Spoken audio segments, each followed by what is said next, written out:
Hello good morning and नमस्ते सबैजनालाई from Bandipur.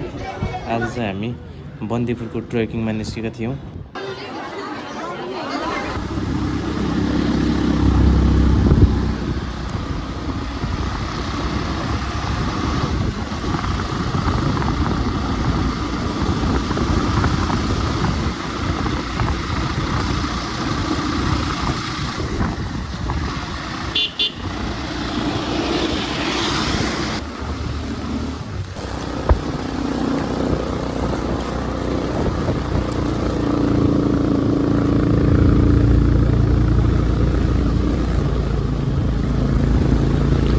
Main हाइवेदेखि चाहिँ बन्दीपुर माथि क्याम्पमा जाँदाखेरि चाहिँ लगभग तपाईँको बाइकमा 10 देखि 15 मिनट चाहिँ लाग्दो रहेछ। हामी गयौँ। सिन पनि यस्तो क्या बवाल छ क्या बाटोमा, जङ्गलको दामी सिन थियो। हामी चाहिँ त्यो सिनमा बिस्तारै रमाउँदै बस्दै गयौँ।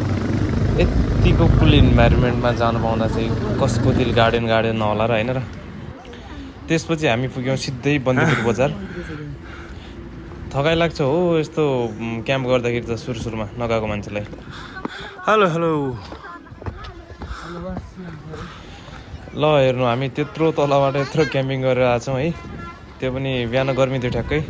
भ्यू चाहिँ दामी देख्दो रहेछ है माथिबाट, टक्क सल्लाहघारीको हावा पनि लाग्दो रहेछ।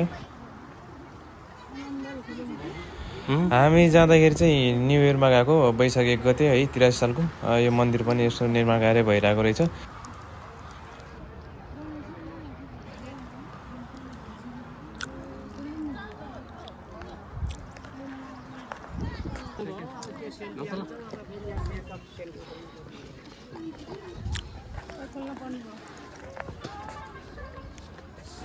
माथि बस्ने ठाउँ त्यति राम्रो त थिएन, तर हामी यसो सल्लाहकारको चिसो हावा खाँदै है त्यसपछि तल डाउन भयौँ। र तपाईँ हेर्न सक्नुहुन्छ माथिबाट है तलको भ्यू यस्तो दामी छ, बवाल छ है। त्यसपछि हामी आइपुग्यौँ बन्दीपुर बजारतर्फ। यहाँ चाहिँ न्यु इयरको दिन भएर यसो रमाइलो हुने सांस्कृतिक कार्यक्रम टाइपको हुने रहेछ। अनि प्लस यहाँ चाहिँ टुरिस्ट एरिया पनि एकदमै राम्रो रहेछ।